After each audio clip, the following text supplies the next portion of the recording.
but you want 6 because 6 means that we're out in the Shadowfell, and that will help you get to the House of Black Lanterns. Now that one, he's said this several times now, and now the mentioning of the Shadowfell will jog a very vague recollection. Like, so the Shadowfell is a thing; it's a known thing. It's sort of like the dark shadow of the natural world. The Shadowfell is not a place that one would go to if one were me. Yeah, is my immediate reaction to that word. Yeah. And it's not impossible that Rakashi has heard of the House of Black Lanterns before. It's like a ghost story about a casino, basically. If you're really down on your luck or you're really over confident about your facility as a gambler, maybe the House of Black Lanterns just shows up, or maybe you try to find it and you go there to try and win something that you can't possibly win in the natural world, or wager something that you can't normally wager in the natural world, like the life of your unborn child or something. It's a folklore trope, right? And this is like the folklore trope about gambling with the devil, or in this case, whoever it is that runs the House of Black Lanterns. The stories are definitely not consistent about that. So, is your suggestion then that what we are doing is going to another plane of reality so that we can gamble our way back to where we're supposed to be in a ghost casino? That's definitely the safest way of getting back.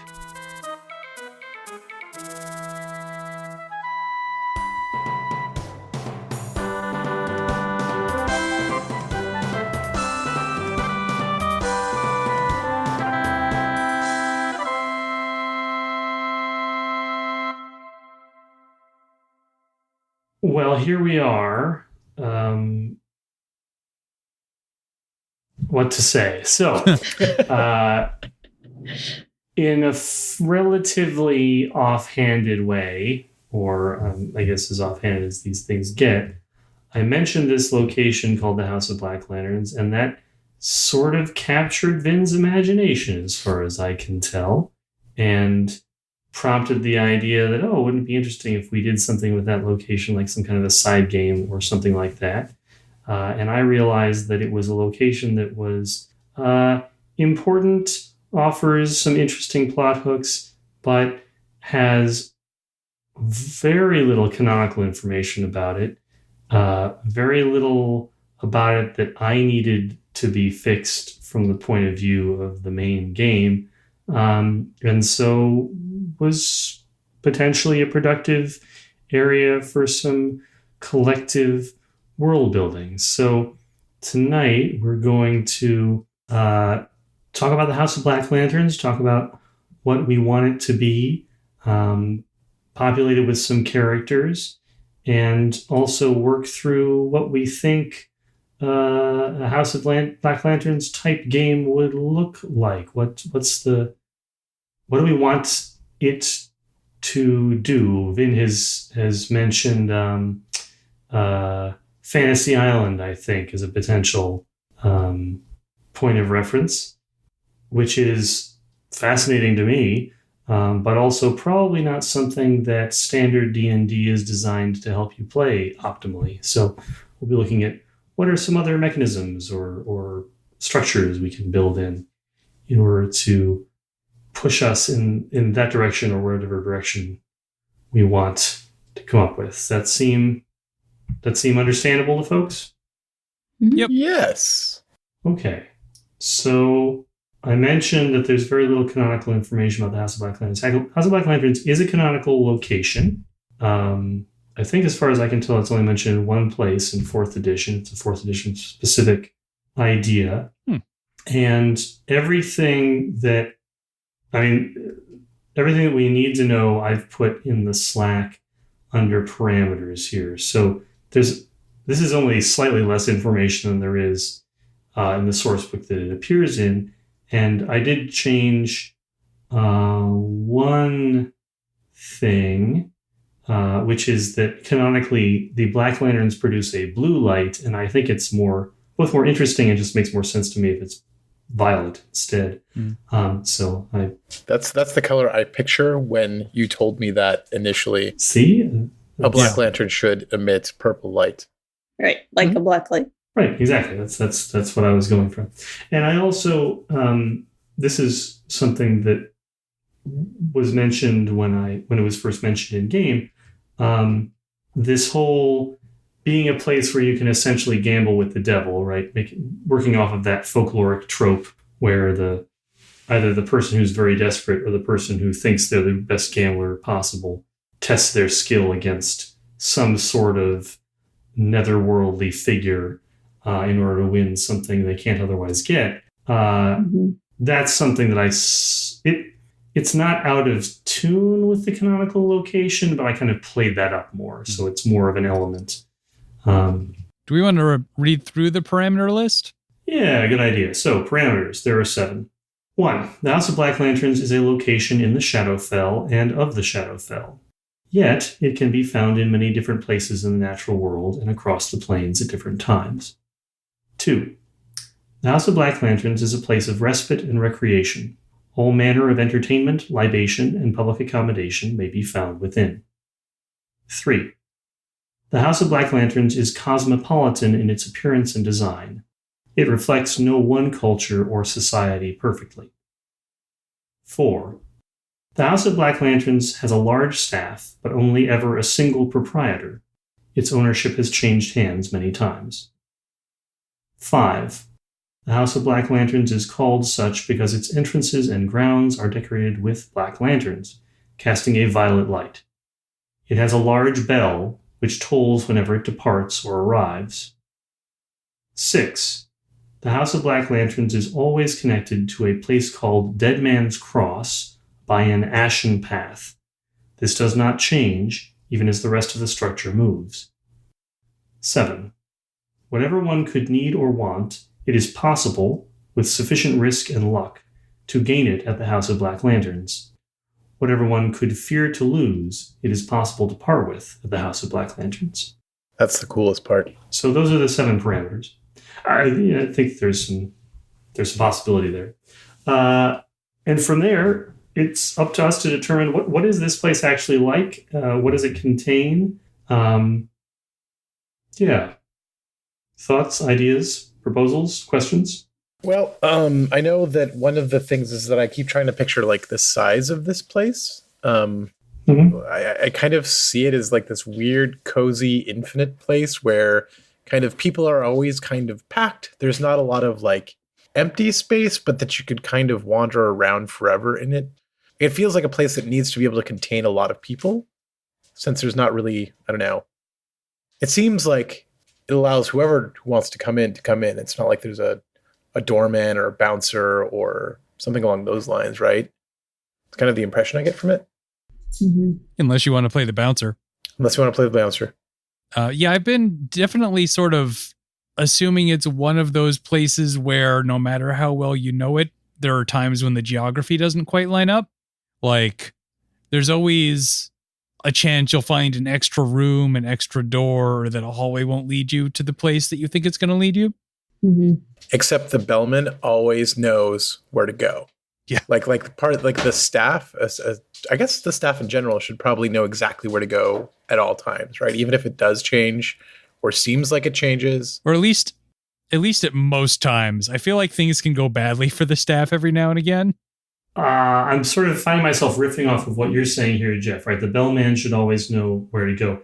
It would be interesting if some or maybe each of the staff people have like one special exception to the general rules that is sort of the nature of their job, right? And that I don't think that most of the staff need to actually be able to always find their way around. And it's probably interesting if some of the weirdness of the place has consequences for the staff as much as for the customers. But if, say, one character can always find where they're going, let's see, for example, like the concierge can always find the perfect, poker table for somebody, or, like he can always provide what a customer is asking for, but then he would never, ever show them to their room, or he would always hand off the guest to somebody else. Yeah. Right. Or the concierge can get you where you need to go at the moment, but not necessarily, like, you can't necessarily do that on an at-will basis. Or, like, even necessarily know where they're going when they're leaving you there, just that that's where you need to be next. Yeah, like, oh, Mr. Jones, you need to go to the sauna. Here it is. And then 2 minutes later, someone asks, where's the sauna? I have no idea. Interesting idea. So this place is very malleable internal reality. You have Ashen Path bolded, like it's like a specific thing. Yeah, and it sort of is in 4th edition, in the Shadowfell idea. Basically, it's just the Shadowfell and the Feywild both are these sort of, they're the reflection planes, right? So like in 4th edition has this very, in some sense, collapsed cosmology, where instead of there being a whole bunch of different planes, there's only a few planes, but then they have more stuff in them, and the more stuff takes the place of a lot of the like, there used to be a whole plane for this before. Now it's just a little subsection of one plane, but that's more than enough for that thing. So the Astral Sea and the Elemental Chaos are sort of the distant planes where the gods and the demons and a bunch of other cosmic type entities reside. And the Feywild and the Shadowfell are just reflections of the natural world, sort of. They're not exactly one-to-one reflections, though, because they both have kind of malleable, constantly changing, undependable structures to them. So parts of them seem like reflections. You cross over from the natural world into one of them, and it seems like, oh, this sort of seems like where I was, except that it's more magic-y or more of death. But then you start wandering for a while, and things get weird, right? Things become detached from that reflective quality. The Ashen Path is basically just like, this is a dependable route. It doesn't change like the rest of the Shadowfell does. It's not subject to the same sort of weirdness. It consistently goes from point A to point B, and as long as it's there, it'll get you where you're going. And is Dead Man's Cross like a known place, or is that just in connection to the House of Black Lantern? It will be of import later. For now, I think all that we need to know in setting the rest of determining the rest of what we need to know about the House of Black Lanterns is that basically there is this one way into the House of Black Lanterns that is consistent, right? Its location might change, but you can always get there from Dead Man's Cross and vice versa. And is Dead Man's Cross a location, like a single location in the real world, or is it a Shadowfell location that moves from place to place? Second one. Okay. So you find Dead Man's Cross in the real world and sort of go as a transitional space? Yeah, so basically these are actually two different locations that both have a moving around function. Two different Shadowfell things that both have a moving around function, but they are connected to each other. Okay. So you could both find Dead Man's Cross and use it as a means to find the House of Black Lanterns. You could also find the House of Black Lanterns and use it as a means to find Dead Man's Cross. And so when we say like whatever one could need or want, it is possible with sufficient risk and luck to gain it at the House of Black Lanterns. Like that doesn't always mean that it's games of chance, or does it? Like it makes me picture like, a casino floor, right? But risk and luck could mean other things, right? I guess. Yeah, absolutely. So as I think I said at one point in the Slack, I had been thinking that a lot of the attraction here was for why people might want to come to the House of Black Lanterns was to go essentially play cards or dice or whatever with the proprietor and gamble for certain things. We can continue to follow that, or we can choose not to. But either way, that shouldn't be the only reason why people want to come to the House of Black Lanterns. It's a strange transdimensional location. It's relatively safe, although it's not specifically safe in the way at least I didn't establish up top that it was like a place where you couldn't do violence to other people. Like the last resort. Right. I think it's probably more interesting if it doesn't have that kind of a general ban on violence, other than the fact that presumably the staff don't like that and will intervene. It's worth talking about how we think the house can satisfy people's needs and wants, right? If it's purely a function of magic, just like, oh, magically it's there, whatever you want can be found there, that's not disinteresting, but it doesn't offer a lot of narrative value to it, right? Because it's just like, oh, the house just does that, and it does it however, that's a function of the establishment. But if it's more like, this is a significant reputation, which is well earned, but which the staff have to work to keep up with, that offers some pretty interesting narrative possibilities, right? It's like, well, you have to figure out what the guest needs and what they're willing to pay / risk for it. But then you also have to figure out how to supply it. And the resources are presumably ample, but still finite. It's a little bit of that, maybe, it's a little bit like being a genie who's has to fulfill wishes, but kind of has to do it by brute force. Right. Right. Yeah, I mean, I think that's really interesting, because I can imagine people coming there wanting things that are, potentially impossible anywhere else. Like, I could see Sir Simon coming there to try and get Callista's memories back. And I don't know how the fuck you would do that if it's not just like, oh, it's magic, and so those can be available because they're in a, dead plant monster. Yeah. Probably. And it also maybe makes sense to go on from there to have it be the kind of place where certain entities might be drawn to because they want to trade their ability to fulfill some kind of weird wish for something they want to get.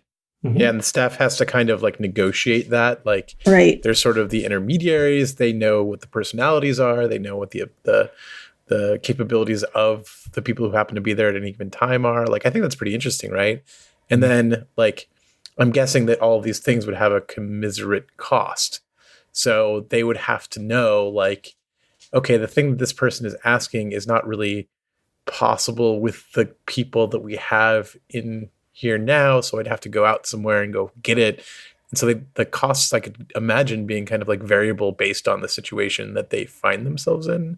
Like one day, trying to get Callista's memories would cost one thing, but then it might cost a completely different thing, a different day. And having the staff negotiate that, right, and try to like discover that, like we start to get towards kind of like a gamey thing there, right? Like that is something that has clear goals and a GM can set up, and there's like almost a rule system there already, which is kind of cool. I feel like this is sort of a house of gambling and chance, that like the magic, if we're going to, give the House of Black Lantern some kind of like delineated magic, is that there's always some way to get what they want.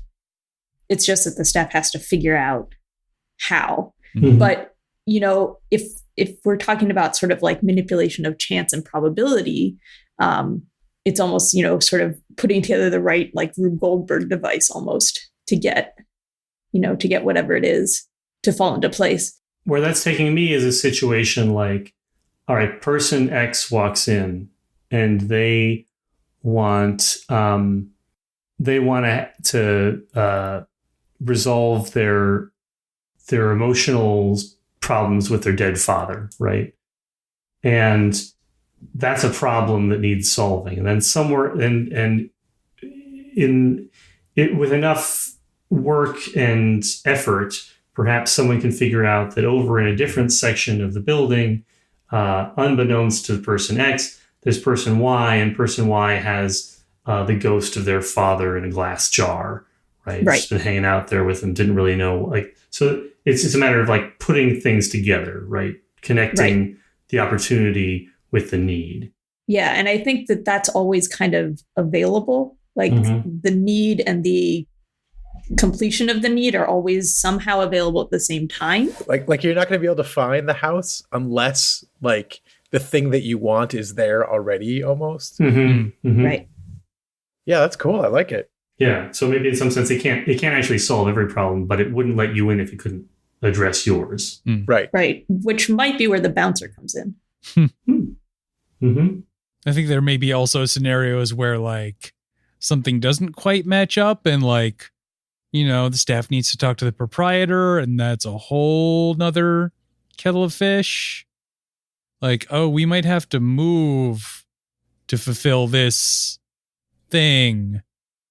So we have to go through some measures. Yeah, I think possible doesn't mean you have to mean easy, right? Yeah. Right.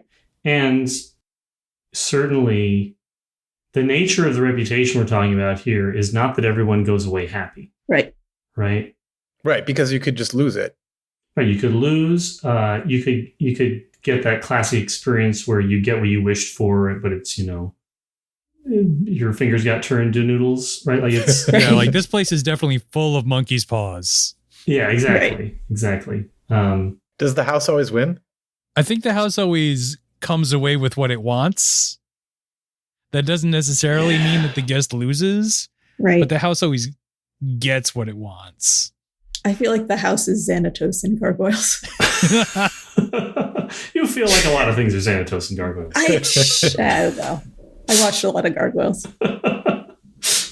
But no, what I've been, we haven't really talked about specific locations in the building, partially because we're talking about this sort of malleable geography. But one of the things I've been thinking about is there must be some kind of a vault or a treasure room or something where they're just accumulating stuff and it's just sort of sitting around waiting for when it's going to be useful in the future.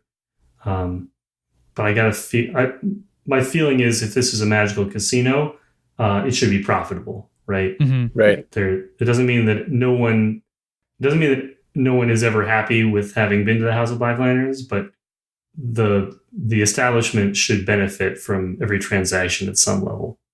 Mm-hmm. Also, you just gave me an idea. Ocean's 11, House of Black Lanterns. Like the staff has to somehow like deal with a crew that is coming in to try to steal from it, right? Like that would be kind of a fun reversal of, you know, A reverse that heist. particular thing, and a very interesting place to do it. Mm-hmm. I also get a little bit of a kind of a Miyazaki vibe, like a little Spirited Away-ish, sort of the bathhouse. Mm-hmm. You know, again, it's that connected to different supernatural entities and connected to different, you know, locations potentially, and that it's kind of there but not entirely there. And it has its own set of kind of rules and logic. Yeah, I mentioned in the parameters this idea that it should be very cosmopolitan in its aesthetic, partially because it is meant to be like an everywhere sort of location. So it basically shouldn't default to Western architectural expectations. But to the extent that there is a baseline aesthetic for it, canonically, it's definitely like it leans in the East Asian direction. There's like one picture, and it's definitely that's sort of pseudo historical Chinese in terms of its aesthetic. So the lanterns are kind of like the paper lanterns, or those very sort of could be. It's not as specific as that. Okay. I just mostly mean. Go ahead. I've definitely been picturing it as having like a hot spring or something outside, or in the basement or something like that, or inside, yeah. Or, you know, Japanese quote unquote hot springs. I definitely pictured it as having grounds, which may be enough space for multiple things: a spring, gardens. You know, it's like a really nice resort. Yeah, where the focus is gambling. A really nice casino. Yeah, right. I find the proprietor super interesting. I was going to bring him up next. Yeah. Yeah. The fact that like there's only ever one, but that one has changed. And so talking a little bit about maybe what it means to be the proprietor and like how the House of Black Lanterns changes hands. Like, is this sort of an Atlas deal where someone's just always got to have the world on their shoulders and the person that has it doesn't necessarily want it? Or is this like a heavily vied for position and the person has it until they're, you know, tricked out of giving it away? Is it like a Millennium Falcon situation where it just like occasionally changes hands because the tables get out of hand and someone throws it down? Like that's sort of how I've pictured it, right? Because you've got I'm sure there are people who try to gamble for it every day, right? Like, I want control of the House of Black Lanterns, and they gamble with the proprietor and they lose. But eventually, at some point, somebody is going to make that bet is going to lose. So I guess I see it in that term, but it's kind of interesting that the way we're talking about it is that the house almost has a separate character from the proprietor, Mm-hmm. Yeah. like the house always is, but the proprietary can change. Yeah, and does being the proprietor give you like certain abilities, or are you just get to live in this really choice place and fleece people, or are only beings with certain abilities capable of like essentially gambling at the table where you can wager the house? right? And like, what is the counter bet? Like, what do you lose? Yeah. Yeah, what's the buy-in for the table? Right. Yeah. The house is on. Like you have to be able to wager something As beyond valuable. immortal like possession. I like the idea that there's some ambiguity about how much the house belongs to the proprietor and how much the proprietor belongs to the house. Mm-hmm. But I think from the point of view of anyone outside of that dynamic, it should be pretty unambiguous that the proprietor is in charge. Right. Right. Like there's Mm-hmm. there's definitely not meant. I think it's both more interesting and follows the thematics of what we're touching on here. If from the point of view of the staff or a guest, the proprietor is in charge, and it's pretty unambiguous. Yeah, like I think Mhm. even as much as the staff may speculate whether the proprietor belongs to the house, it is very clear that if that is the case, the house wants the proprietor to be in charge. Mm-hmm, mm-hmm. Right. So, do we want to talk about who the current proprietor is? There is there's a canonical answer to this, but I'm in no way wedded to it. So, what do we think is most interesting? I don't know. I kind of like not knowing at this point. Mm-hmm. Like I'm very willing for that to be a surprise if other people are. Okay. Sure. So, would the staff also not know, or we just don't know yet, but our characters do? I think the proprietor needs to be a figure, maybe potentially distant. My guess is maybe it actually would change depending on who's in charge. Mm-hmm. Yeah. But in part because I definitely think they have to be challenged directly to gain control of the house and maybe Sure. for certain other things. I think they shouldn't be completely anonymous, right? They should be a figure that's known. So that would be just that it would be a surprise to the players, not to the characters. Yeah. Well, I think there's also potential for some certain proprietors to be just very ambiguous. Like I had a meeting with that guy and I think he's some kind of devil or something, but I'm not sure. And he told me his name, but I'm not sure I believe that either. But he is in charge. It's also one of those things too, like if you think about it as being like a big enough deal, right? And that there's enough traffic there that, the proprietor might not be known to anybody but the high rollers, right? If you think in terms of like casinos, right, I have no idea who owns Caesar's Palace, but like, I've gone there a bunch of times. But, if I had a lot more money and I went to one of the back rooms, maybe I would know him. So, we could think of it that way too. Good comparison. I know there was I can't remember what it was, but like a show where like there was some higher up, but all you ever got was messages from them, from pneumonic tubes or just like cards, or basically like that person was clearly aware of what was going on, but the characters didn't actually know who that person was, just that they answered to them. I mean, that's sort of even Charlie's Angels. I was just That's what I was thinking. Yeah, kind of. Like we know there's a Charlie and we know things that come directly from him, but we wouldn't know him on the street. Right. Yeah. Okay. Cool. I mentioned the idea of a treasure room. I think we're pretty clear that there has to be some kind of a gambling floor or space like that. Are there any other specific locations within the house we want to make explicit, as opposed to just make it up on the spot as needed? I definitely like a hot springs. I agree with Ben. Mm-hmm. Yeah, I think that's a good addition, like a hot spring or a sauna or something along those lines. I think maybe there should be like a bar/restaurant. Mm-hmm.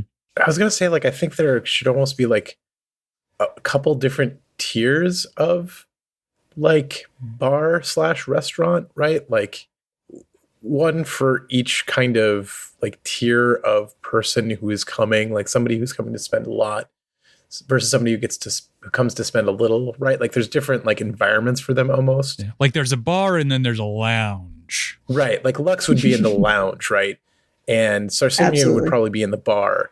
But like it would be a place kind of where both of those places would be comfortable, right? Because you wouldn't necessarily want to be, you know, a guy who, let's say Sarsimian comes and tries to find the House of Black Lanterns to get Callista's memories back, right? Like he's not the kind of guy who can afford or would be comfortable in like a super high-end place, right? He would feel most comfortable like hanging out in a relatively down-to-earth kind of bar. Like, and this is the kind of place where you'd want your customers to feel happy about or comfortable in, and like you'd want to have spaces where they feel that way. So I don't know. Mm-hmm. That's what I'm throwing out. So I think it's go ahead. I was gonna say I think it's also worth remembering that kind of your value there may be different than like how much money you have. Also true. Yeah. And so you may come in thinking that you're like this poor low roller, and then they show you to the lounge. Yeah. But then the really wealthy guy next to you gets taken to the bar. I think that's really cool. I really think that's cool. So I think at least part of this, it sounds like, is coming from the aesthetic of the modern, like Las Vegas style casino, which I always like taking modern tropes and trying to remap them onto other locations. So I'm sort of into that. And I think part of the appeal of this is the like low to high interactions and the fact that everybody's kind of to some degree thrust together in the same location. Mm-hmm. So I wouldn't want things to get so stratified that there's a reduced opportunity for odd collisions. It also the more spaces of the same type there are, the less individual members of the staff can stand out, right? Yeah. Because now you've got like 5 bartenders. Yeah. Right. Well, I was going to say, I think it might be interesting if, like, say if you have a bar and a lounge, but the actual bar is the same, and like the bartender just walks from one side to the other of it. As it happens in some establishments. Yeah. I think we can square this circle, right? Yeah. I just wanted to lift up the idea that it's a good in order to have as few people doing the same job as possible. Yep. Lots of people doing different jobs is great. And I think you're right about the collisions too, because I think you want different people to be running into each other than they would otherwise. So yeah, that makes a lot of sense. I do think it would be interesting if there's a wine cellar, because a wine cellar is a neat place to get lost. Mm-hmm. Yeah, there can be all kinds of. I mean, I think a lot of different storage areas. Definitely, because we're talking about a large establishment. I was sort of playing with the idea that some of the least interesting but most necessary jobs could be done by a relatively anonymous ghost staff. I was definitely going to mention ghost at some point in like my list of options for like character races. Well, so there's going to be a ton of ghosts here, right? Because the Shadowfell is the ghost place. It's literally initially where you go when you die, and then you sort of travel through the Shadowfell in order to get to the afterlife.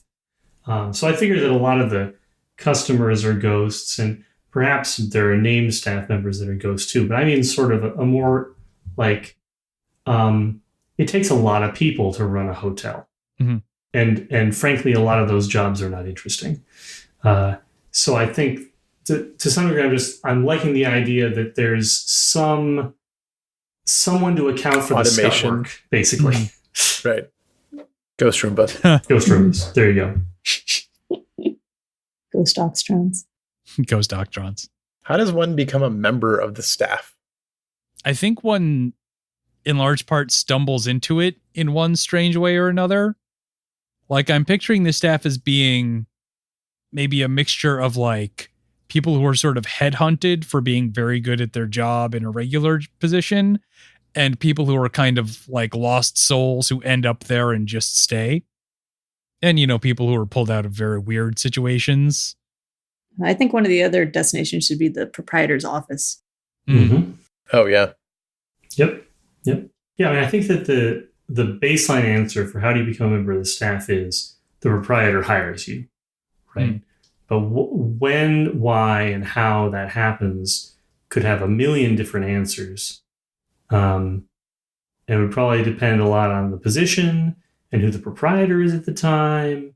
And yeah, so I think any combination of it sort of seemed like it happened by chance to I was specifically singled out to I'm here because I was cursed. Like, I feel like all those answers are valid. Okay. And is it a place that you can, the staff can, but like, is it like an actual inn where like you can spend the night? Oh, definitely. Yes. Yeah, so that's why in setting out the parameters, that's why I said like it includes public accommodation, right? So it is a place where you can come to gamble. And a lot of people come there to gamble. It's a place where you can come to drink. A lot of people come there to drink or do other, like I figure this is also like it's an ale house, it's a tea house, it's a place you can come to smoke hookah. Like it's got to be able to service a variety of different cultural groups because there's only one House of Black Lanterns. There's no like House of Black Lanterns for Zyph, right? Like you've got to be able to, everybody has to be equally at home and not at home there to some degree. And likewise, there should be, I think, ample rooms to just stay there. I figure probably a significant number of dead souls will pass through there on their way. The way that this works in the 4th edition cosmology is basically you die and become a ghost and you enter the Shadowfell, and then you have to make your own way to Litherna, which is the city where everybody goes to get their afterlife assignments. So I figure plenty of people just stop and spend the night in the House of Black Lanterns on their way there. And maybe they don't move on for one reason or another. Is it really similar? I don't know if this is actually even important, but like, is it similar to the like petitioner system in older D&D versions where you have to go and like eventually find your way back to your god, and your god, like you become like a part of that god's being / plane? To various degrees of yes. Okay. There's just this idea of like a routing system, and it creates the narrative excuse of like, why are people hanging around after they die at all? Shouldn't they just immediately go to the outer planes? So right, because gods are real. So yeah, right, exactly. This is both the opportunity and the problem when you have a cosmology that has to literally work from an objective point of view because the things about it are objectively true, not subjectively true. Okay, so we have staff who are player characters who must solve problems that are posited to them by guests and have solutions through other guests. Well, I think what we have is the intention that there will be staff who are player characters and they will do things, right? The idea that all, most, or even some of the narrative energy should orbit around solving the problems or supplying the needs and wants of guests, I think is a fine answer, but it doesn't have to be the answer if we don't want it to be. We've just established that is a thing that happens, right? It could be happening in the background while other stories unfold. It's a thing that's on the table. Yeah, it's a thing that's on the table. I think it'd be up for sort of a mix. Yeah, I mean, I think it would be interesting to sort of watch and try to kind of make these things come together. But I also think I'm interested in kind of knowing more about the staff as, people and sort of what brought them here and all that. So kind of stories that develop that as well, I would be interested in. Yeah, the mix idea is, did anybody else watch Dollhouse when it was on TV? Yep. I did. Yep. Yeah, so Dollhouse is a hot mess in a lot of different ways. But yes. It does have this quality where it has a completely nutball premise that's super complicated and arcane and frankly takes too long to understand as a viewer. but then it doesn't actually spend all of its time exploring only that part. Like it's also like, these are also interesting characters and they're doing their own things. And that's like the premise is always there, but it's not every plot line has to be completely dictated by it all the time. Mm-hmm. And I think that sounds a little bit like what we maybe are wending our way towards. Mm-hmm. Okay. We talked a little bit about geography. We talked a little bit about sort of what are the rules of the space. Are we feeling ready to move on to talking about characters? I think so. Yeah, unless there's any other facilities we think we want to make sure are there. Mm-hmm. Mm-hmm. I mean, I think, the obvious things that don't need stating, like there should be a kitchen. Yeah, I mean... Oh, there totally needs to be, like, a staff break room. Yeah. Yes, a break. That's a good point. Because I wouldn't have necessarily called that out, but that's an important space. And everyone can always find their way there. Yes. Or if you can't, it's because you were just on break. Right. Yeah. Or something has gone wrong. Right. Okay, so break room, that's important. Is there anything... So we've mostly stuck to naming things that are pretty straight ahead, like, of course this place would have something like this, or it seems likely that a place like this would have this location. Right. Is there anything like out of left field or not obvious that we think would be interesting if the House of Black Lanterns contained it? I think it would be interesting if there was a library Mm-hmm. That contained books that you couldn't find, that have either been like lost or destroyed or Ghost books. Yeah, ghost books. Only ghost books. Ghost books. And I could see, like someone like Lily from Fessa trying to find the House of Black Lanterns just to look in the library, rather than because they want to gamble something. Yes, I like that a lot. It's like the library of last resort almost. Mm-hmm. We have a vault of things. I don't know. I feel like there should be somewhere that you can kind of like view, like a balcony where you can kind of view the scenery, but there should be something weird about the scenery. Like it doesn't necessarily line up with where the house is, but I haven't like put that together. Mm-hmm. Do you just mean like a penthouse or something more general? I think something more general, like something most people could potentially access, unless like a widow's walk. Yeah, I guess if we wanted to make it more like you see something specific to you, like something important that you would want to know, then it should be more of like a protected place, like a penthouse, where like you have to figure out how to get in there, versus just kind of it being like bizarre and novel. It's the so I'm thinking about architectural terms here. I'm trying to think of a space that might, somewhere where you can go and see interesting things. That I'll just note that down, and we'll think about what to call it later. What if it was like one of those like a balcony that you find on tall buildings that has those binoculars that you can look through? Oh yeah, like a lookout. But you don't always, what you see through the binoculars does not always make sense. I like that, because then multiple people can go there, but each person is viewing something specific one at a time. And you need a very specific type of token to operate them. Right. Which you can probably only win or, get through some process at the house. Yeah. They're in circulation, but you have to figure out where one is and how to get it from the person who has it. Mm-hmm. And I think having like a limited amount of time to view also means that, you can, the scene is finite. Mm-hmm. It expires once your minute is up. Sorry. You can never see that it again. That is all you get. Yes, I like that quite a bit. Okay, let's talk characters. Vin, are you still liking your idea you mentioned to me? Yeah. I think I might call dibs on being the bartender, and I think that I'm going to be a GIF. A GIF? The race of hippopotamus people from Spelljammer. Oh my god. Oh wow. Nice. And thus fulfilling a lifelong dream of being a GIF. That's amazing. All my life, I've wanted to be a gun-toting hippopotamus person with a spaceship. Well, not actually with the spaceship in this scenario, but from a spaceship. There you go. Yeah, maybe they had a spaceship when they got here. There was a spaceship. I think it might have wrecked. Mm. Although the situation where I came here to get something, I gambled my ship and lost, and now I work at the bar.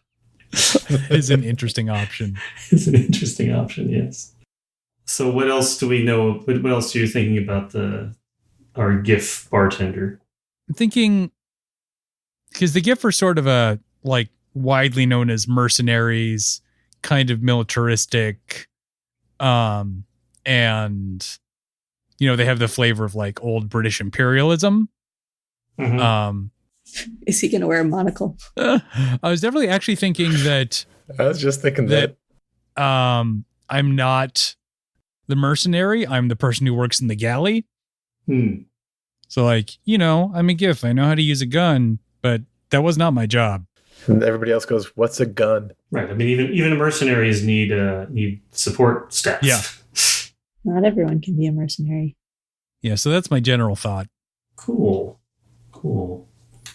So what else, and particularly thinking about what else might collide in interesting ways with the bartender, we've talked about Mater D, Bellhop.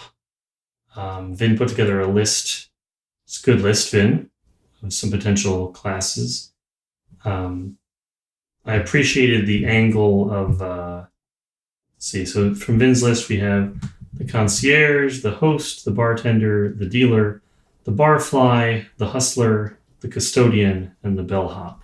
Yeah, I think we agreed that the entertainer probably makes more sense than the host in this context. Right, and then plus we get to use the phrase the entertainer, which one should always be doing, given the opportunity. I could also see the chef being on there. Mm-hmm. Also true. Sommelier. Yeah, I'm trying to think because nothing's like jumping out at me. Yeah, the one thing that's jumping out for me is the bellhop. Like, I sort of have this vague reverse character going on that I'm trying to like put together in my head. Where like I know his attitude and I know his like sort of like tone and the way that he talks, but I have no idea who he is other than that. Like, well, tell us about that then. Yeah. Go with which. I mean, I think he would probably be a smaller guy. Like really fast, talks in really like sort of like a fast paced way. Is really obsequious, right?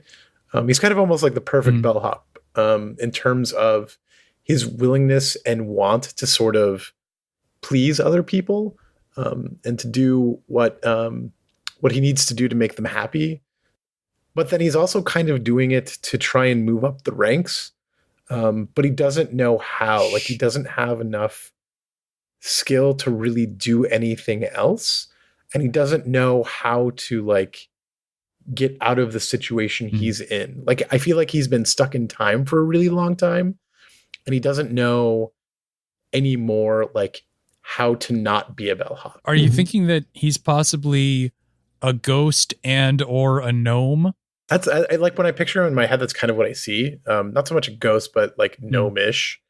So I'll throw out some oddball possibilities here. I mean, so shorter character races, right? There's gnomes, there's halflings, there's goblins. It's not I don't think it's on the list of character races I supplied, but it wouldn't be at all out of bounds for this game to consider a darkling. Not entirely sure what that is. What is a darkling? Darkling is a trying to find darkling D. Or theoretically a dark gnome. Smurf Nevlin. They start out ugly, but they turn into swans. Smurf Nevlin. Darklings are this relatively obscure. I think they first appeared in the original Fiend Folio, if I remember correctly. They are basically like little shadow people. Oh. I think they're officially designated Fae at this point. And like when you say like dark gnome, yeah, they're basically dark gnomes. They're notable for being very comfortable in darkness. They have beginning sometime around third edition, I think, they have like goat legs. Huh. Yeah, I mean, like, I kind of like the more I talk about it, right? I feel like he might be like almost an unchanging part of the staff, like where he may have been part of the House of the Black Lanterns for a very long time, and that he may not remember like what he did beforehand. I'm trying to think of like, but like he has this need to like he feels like if he could just get recognized and like promoted, everything would. I kind of like the idea that he wants to become the proprietor, but like he's been through like 5 proprietors by now, and it's never him. Or possibly as many as 30. That would be neat. Yeah. Yeah, I think it would be interesting if, in fact, he's the longest serving member of the staff. Right. I guess I should say I didn't put this on a list of parameters, and so I'm not gonna put it out there as a requirement. But I was definitely part of what I was thinking was it's possible that no one ages inside the House of Black Lanterns, but definitely the staff doesn't age. That makes sense. Yeah, that makes sense. Either a benefit or a drawback of being on the staff, depending on how you look at it. Okay, so a striving bellhop who is as yet unsuccessful. I like the idea that maybe, he, even if he hasn't been successful and maybe never will be, he has made attempts in the past. Like he built up a whole bunch of resources at one point and challenged the guy the proprietor 3 proprietors ago, and the dice just didn't come up his way and he lost. Right. That was his shot, right? Like that was the big shot he was waiting for, and now he has to start over again. And like that, like sense of like inevitability, but he never loses that. Like he never lets it get him down in terms of like he's still going to keep trying. He doesn't just like resign himself to that. I'm down. I like it. What about you, Kacey? Anything coming up? Trying to think. Maybe a chef. But I'm not sure if we want 2 people doing like edible things. The thing about the chef role is that you're kind of stuck in the kitchen. Yeah, it's a pretty behind the scenes role. I think we want to focus probably mostly on characters who are going to have a lot of contact with the customers and or a lot of contact with the other staff. Maybe something like the entertainment then. I think that could be potentially interesting. Yeah, there's front desk stuff too. What else would there be? And I feel like the dealer's sort of in the same situation where they're kind of stuck behind like a table for most of their shift. Yeah, I agree. So the description Vin wrote for the entertainer is, your job is to make sure guests have a good time. You manage entertainment and activities and generally work to keep spirits up. Outside of the dealer, there could also be the pit boss, right? Like that would be a little bit more of a flexible role. Yeah, someone with some kind of oversight or management role in the casino function, I think could be interesting. I think being a performer might be kind of nice because, they have set performances, but the rest of the time their time is fairly fluid. So they could be kind of dealing with guests or dealing with staff or not doing anything in particular and kind of getting involved in whatever shenanigans are afoot. But I'm kind of trying to figure out like what type of performance they would do. I mean, I guess I feel like a singer would be classic. Yeah, definitely. Or a magician. Oh, magician. What'd you say? I said magician. I don't know what everyone else said at the same time. What does a magician do in a world of sorcery? They pull someone else's rabbit out of their hat. It's all about the showmanship. Yeah. I mean, yeah, so the sort of MC who is also a singer is definitely the most classic answer. Obviously, you can't ignore the example from Angel, right? That's very much in keeping with that idea. Other various types of music, but it's the same basic answer. So was there a guy that made you like sing your feeling? No, that was Supernatural, I think. No, on Angel, you'd sing, you do karaoke, and then he would read your, he'd like tell you your purpose. Sort of a combination of reading where you were and where you were destined to be. Mm. That probably has also happened on Supernatural, though. Everything has happened on Supernatural at this point. Yeah. That show is folded in on itself as far as I can tell. It's sort of a supernova now. I think there was someone there who like it was like a bar and the guests would sing, but they like sang the song that like their heart made them sing rather than like what they wanted to sing. And so, they would find out things about themselves or be embarrassed or both. But I like that idea that like this person is sort of part entertainer and part kind of like fortune teller almost. I think that would be kind of interesting as far as a purpose. And yeah, it's an interesting way to gather information too, right? Because just because you're a fortune teller doesn't mean you're not working for the house, right? Right. Yeah, like you can guide people towards things and that they might not otherwise be guided toward for good or ill, which is kind of neat. Yeah, I'm just trying to think about like how to tie those two things together really cleanly, or to just sort of pick one or the other. And I guess I'd be leaning more towards fortune teller, but I think that would be like a slightly not weird. It just sort of seems a little off theme. I mean, there's hypnotist, but that might be a bit much. Yeah. I mean, I almost feel like fortune telling might be something that like the bartender would do because that's a person who like does all the talking and schmoozing and, sees the bottom of everyone's drinks and things. So kind of, that sort of slightly nudge of fate kind of aspect. I feel like, the bartender has that role a lot just because, that's the person that when they're sort of down and out. Yeah. You kind of talk to the bartender and then you get that little jolt of inspiration that kind of moves you on to the next phase or whatnot. I feel like singing is just a little separate from that. But there could be like a tea house. That's true. Although, again, I kind of don't want to steal your thunder by being like, oh, but you can also have tea. So you mean like by reading tea leaves? Is that where you're going? Yeah. Like, you're serving drinks and then after they finish their drink, you can kind of make a prediction or read sort of what's left in the dregs.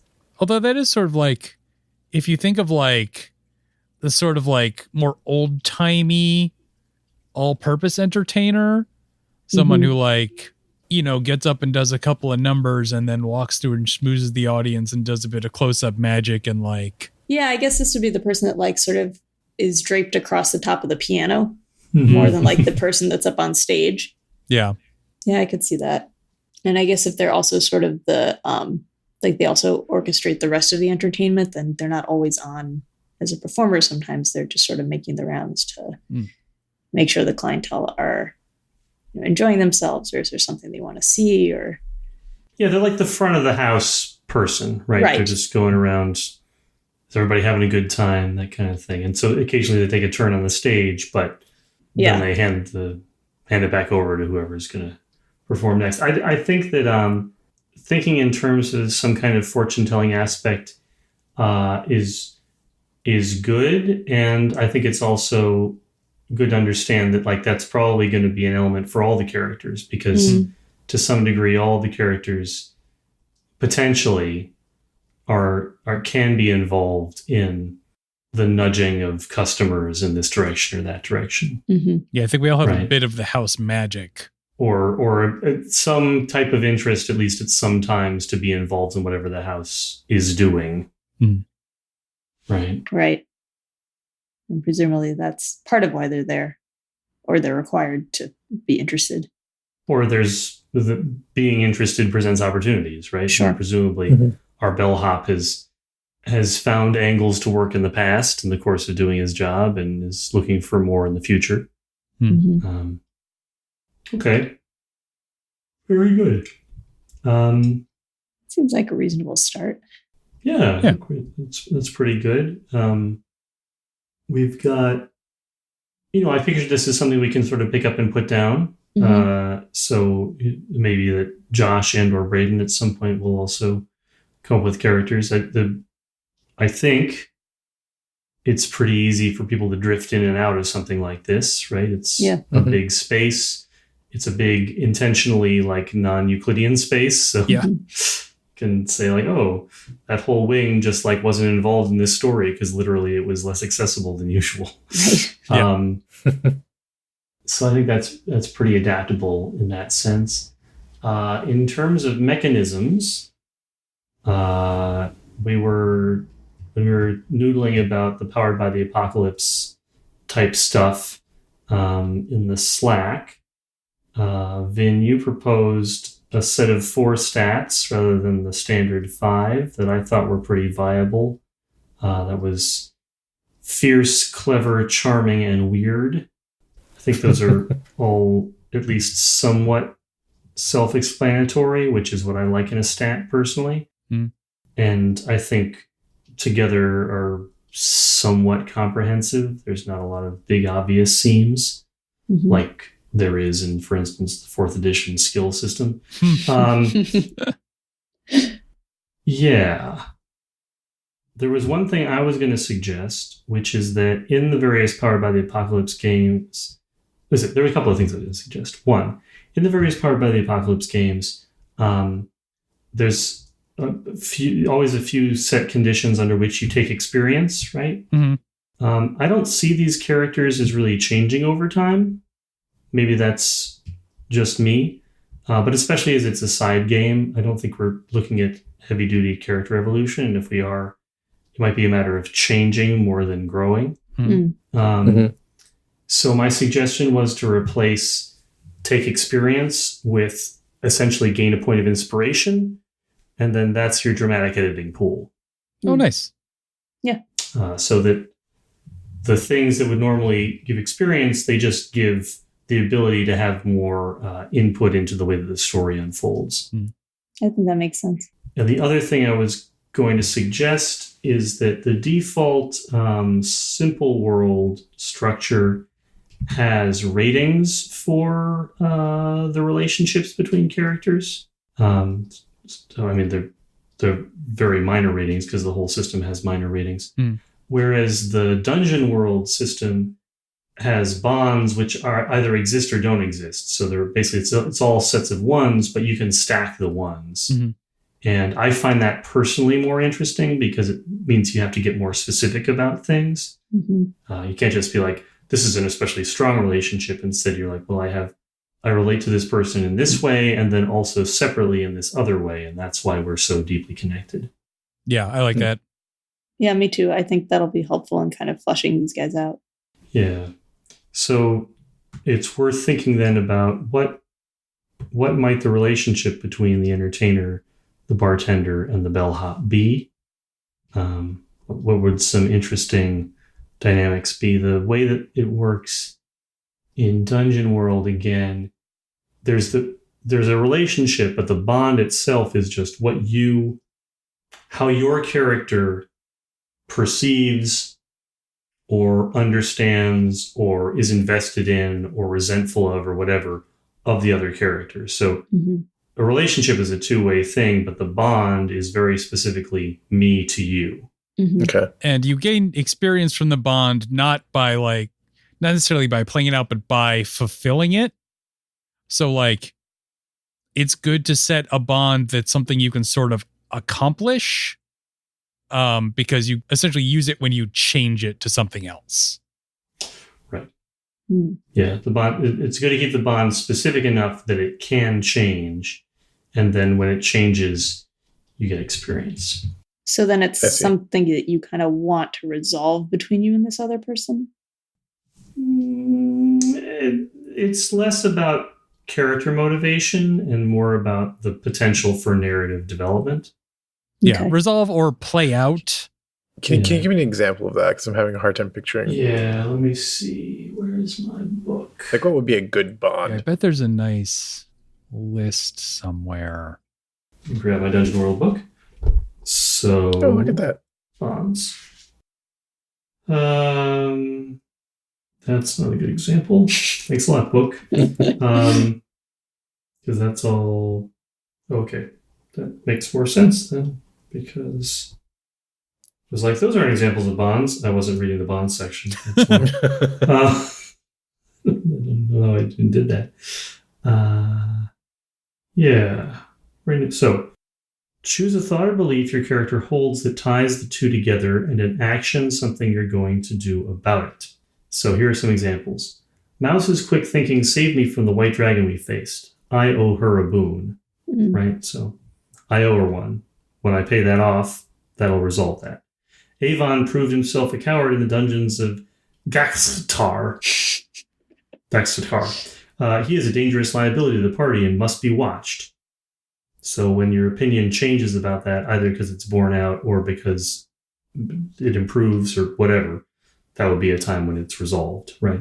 Okay. Valeria's kindness to the gnomes of the Vale has swayed my heart. I will prove to her I am not the callous fiend she thinks I am. So you want to change the other person's opinion about you. Another good example. And talk. Won the Bone and Whispers axe through trickery. It will be mine, I swear it. So if you can steal that axe from him, you've resolved that bond. Make sense? Totally does. Cool. All right. We have an inkling that the bellhop may be the oldest or among the oldest of the staff. Vin, do you have a thought about recent, not recent for your character? I think like 2 to 3 years. Mm-hmm. Like not so long as to be like an almost supernatural fixture, but long enough that like I'm not new. Any thoughts on yours, Kacey? Yeah, I'm thinking maybe like 10 to 12 years for the entertainer, but I think they're going to be some kind of elves, so that's not going to be a particularly long time for them. Although I think in relation to the other staff, that'll kind of put them in the middle. Cool. As a reminder, Fourth has 3 categories of elven kind. Elves, which are like wood elves in earlier editions. Eladrin, which are like high elves in earlier editions. And, of course, the Drow. Right. Probably not a Drow. Otherwise known as Drow. Yeah. By some, I suppose. I mean, Crow, right? Like it's not... This is a defensible pronunciation. And how do wood elves and high elves differ? Besides, I guess the wood elves live in the woods. Yeah, so like in the distinction here is that elves live in the natural world with some connection to the Feywild. They are more associated with kind of nature spirits, whereas the Eladrin live in the Feywild and are more associated with arcane magic and fairydom. I feel like an Eladrin might fit a little better. See, whereas I've always said Eladrin. Really? Eladrin. Interesting. I'm with you, Vin.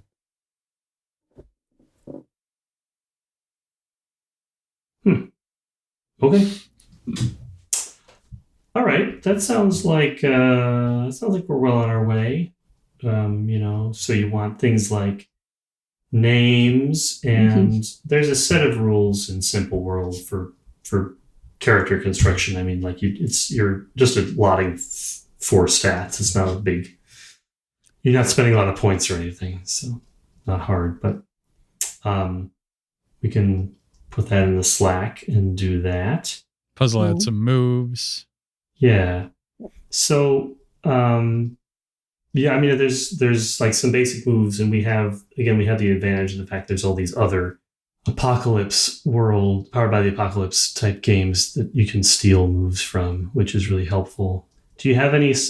Usually, I think the default is there's sort of like 2 standard moves and one special move per character. So if you have any idea about what you want your character's like special cool move to be, that's a good thing to be thinking about. Vin, I know you've had the most time to think about this. Do you have anything?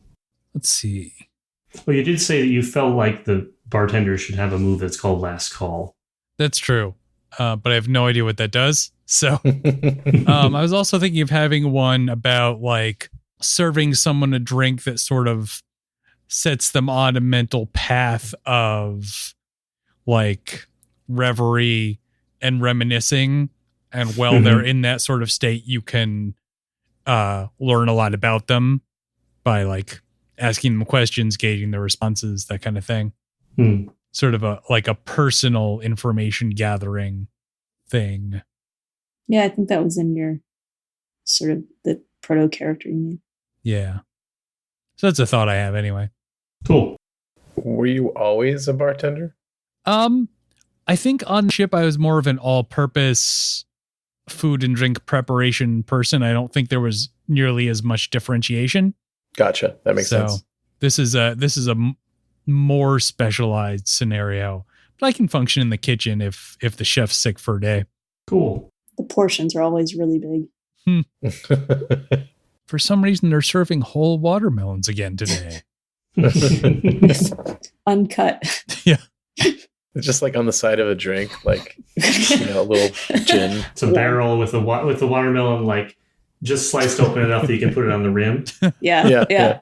Rum-soaked watermelon. Oh, hippo jokes. Cool. And is there anything we want to establish mechanically to reinforce what we're trying to do? Right. I think we have the bones here of a playable game. And I don't actually usually favor narrative mechanics very much, mostly because I play with people that I trust to make interesting stories without needing them. But if there's something we think would be interesting to mechanize in the like resolution of people's wants and needs or stuff specific to the house, this would be a good time to talk about it. Yeah, I was wondering if we want to, because I know a lot of the Powered by the Apocalypse games have like sets of common moves. Like Dungeon World has like hack and slash and discern realities and that kind of thing. So we might want to think about setting up some sort of House of Black Lanterns specific versions of those. Mm-hmm. Like about reading the guests and like reading the sort of supernatural state of things. And maybe like about performing your specific position. Mm-hmm. Although that may or may not be just something you put in your class, but that's a thing to think about. Cool.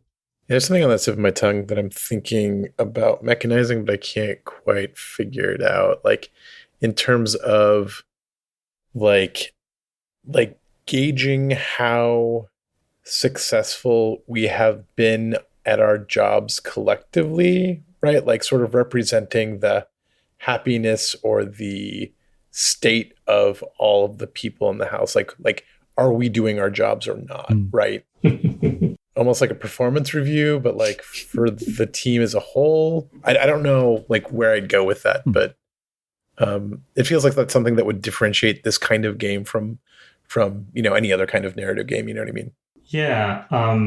This is probably not deeply related, Jeff, because it's probably specific to the entertainer.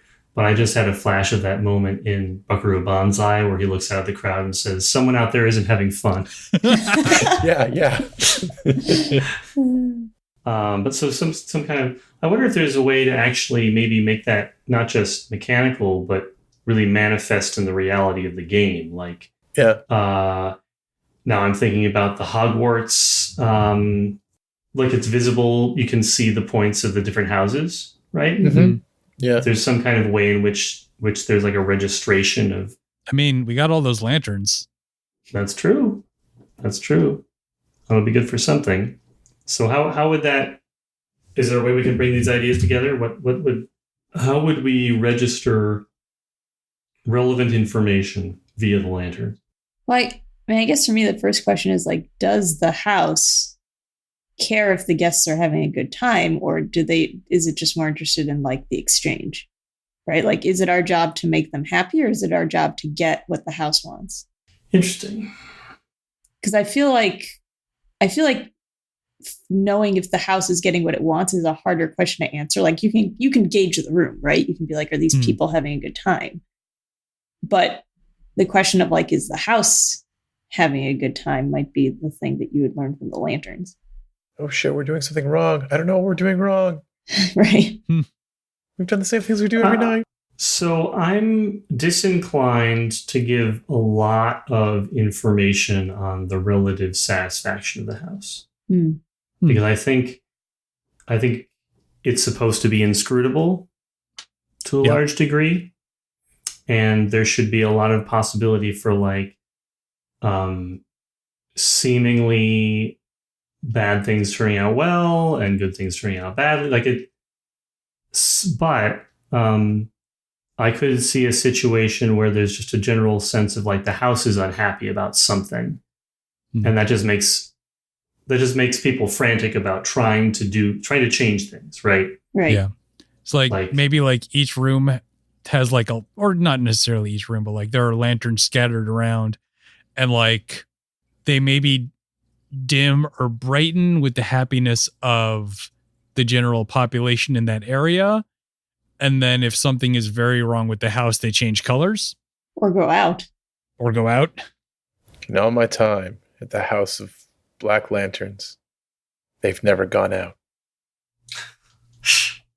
Yeah, okay. So there's some kind of feedback maybe about some relationship between maybe each staff member has a different idea about what they think it means. Right. Mm-hmm. But the lanterns behave in various ways, and it seems like there's a connection between that and the general, your sort of instant performance review or the overall satisfaction level of the house in a way that you want to try and respond to. Yeah. I also think there's a neat potential image of like having been down to Dead Man's Cross for some reason and then coming back to the house and all of a sudden all the lanterns are very dim. Yeah. Yeah, I dig it. Cool. I think this is probably enough to get things started. Like I said, we'll do some statting of characters and cool. Anything else we want to establish or questions we want to ask or answer before we close? I think I'm good. Yeah. I think we're ready to put some pieces together. All right. Well, thank you everybody for a fascinating initial exploratory session. Thank Look you. forward to making use of these characters in this structure sometime soon. Cool. It'll be fun. Yeah.